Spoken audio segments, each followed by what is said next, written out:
10 de maio de 1903, nascia na Alemanha Hans Jonas. Considerado um dos maiores filósofos do século XX, Hans Jonas foi o precursor do que chamamos hoje de ética ambiental. Nascido em um momento único da história, Hans Jonas assistiu o auge da Segunda Revolução Industrial, a implementação das grandes tecnologias na questão da produção, bem como tudo isso culminou com a Segunda Guerra Mundial, a qual participou também ativamente. De fato, assistindo tudo isso, Hans Jonas pôde constatar que aquele era um momento onde o indivíduo domava a natureza. Se observarmos um contexto histórico anterior à existência de Hans Jonas, muito pouco o indivíduo impactava na questão ambiental. A natureza pouco se alterava com a intervenção do homem. No entanto, com a Revolução Industrial, a Segunda Guerra Mundial, Hans Jonas, assistindo tudo isso, percebeu que essa situação estava mudando. De fato, o advento das tecnologias, o advento do consumo em massa, o advento das indústrias, da devastação ambiental, da poluição por meio da produção, esse foi o momento assistido e vivido por Hans Jonas. Daí, então, ele ter se dedicado a vida inteira em estudar esse contexto. Ética, segundo muito bem definido por Cortella e Clóvis de Barros Filho, é a inteligência coletiva em prol da melhor convivência. Até Hans Jonas, ética era discutido perante um outro indivíduo. Então você só conseguiria ser antiético frente a uma outra pessoa. Isso valeu para Kant, para Santo Agostinho, até os primeiros filósofos que a gente tem conhecimento, como Platão e Aristóteles. Ética era tratada como a arte da convivência, ou seja, aplicada somente às pessoas. No entanto, Hans Jonas, assistindo o impacto que o homem estava provocando na natureza, decidiu criar um novo termo chamado ética ambiental. A ética ambiental seria, então, a arte da boa convivência com o ambiente aonde vivemos. Até então, isso não havia sido pensado, mas de fato não era necessário porque pouco o homem impactava no ambiente. Na década de 30 em diante, isso veio muito forte e Hans Jonas se dedicou toda a sua vida na produção de estudos frente à ética ambiental. O que ele mais queria trazer à tona era uma reflexão profunda sobre onde isso pararia, caso nada fosse feito. Diante dessa preocupação, Hans Jonas, assim como os demais pensadores filósofos da ética, definiu um imperativo categórico. O que é o imperativo categórico? Imperativo categórico seria uma questão reflexiva para ver se você estava atuando dentro de conceitos éticos ou não. Então vamos lá. Para Kant, lembrem que a questão ambiental só entrou em discussão com Hans Jonas. Então, para Kant, ética era a arte da convivência entre indivíduos.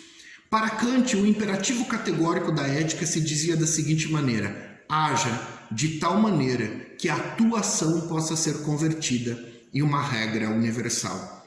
Ou seja, se você está diante de um dilema ético, não sabe se aquilo é devido ou não de ser feito, não sabe que decisão tomar, está frente a um dilema, aplique esse imperativo categórico.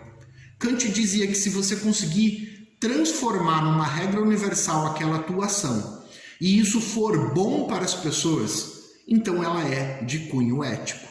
Por isso, seu imperativo: haja de tal maneira que a tua ação possa ser convertida em uma regra universal. Hans Jonas também aplicou a formação do imperativo categórico na questão do ambiente. Diante de todas aquelas alterações, Hans Jonas constituiu o seguinte imperativo categórico: haja de tal maneira que a tua ação não comprometa a viabilidade de uma vida futura.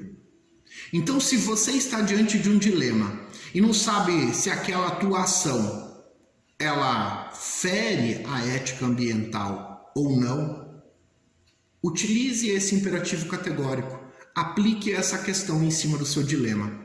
Repito, haja de tal maneira que a tua ação não comprometa a viabilidade de uma geração futura. Então, se aquela tua ação não está comprometendo uma geração futura, então, ok, tudo bem, você está sendo cumpridor da ética ambiental. No entanto, ética é a inteligência coletiva em prol da boa convivência, e Hans Jonas incluiu nesse termo a questão ambiental, as árvores, as pedras, a natureza, os recursos naturais, tudo o que temos. Ocorre que a industrialização não parou, a tecnologia tem avançado, o indivíduo tem cada vez mais apelos de consumo e a gente fere esse conceito constantemente. Daí a importância da discussão desse tema. Não podemos nos furtar de que talvez estejamos numa das últimas gerações capazes de reverter essa situação. O que ocorre é que, se ética é a arte da boa convivência e ela é chamada de inteligência coletiva aplicada à melhor convivência, quando pensamos em coletivo, nós pensamos no outro. No entanto, quando nós aplicamos a ética, a gente pensa no outro, mas o único capaz de fazer algo agora sou eu individualmente. Se nós de fato quisermos uma reversão dessa situação, se nós quisermos de fato sermos éticos e garantirmos a viabilidade das gerações futuras, nós precisamos mudar as nossas ações individuais. Com nossas ações individuais, fatalmente, nós teremos a construção de uma nova inteligência coletiva. Não dá mais para afastar esse assunto no dia a dia das empresas, no dia a dia da sua produção, no dia a dia dos seus colaboradores.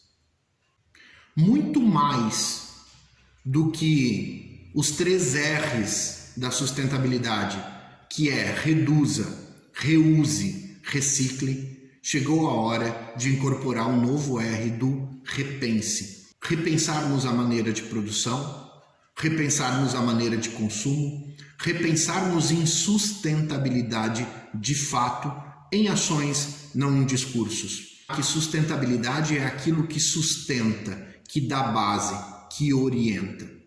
Ninguém diz que sustentabilidade, responsabilidade social e ambiental é parar de evoluir, parar de produzir, é parar de nos industrializar, parar de consumir, muito menos parar de investir em tecnologia.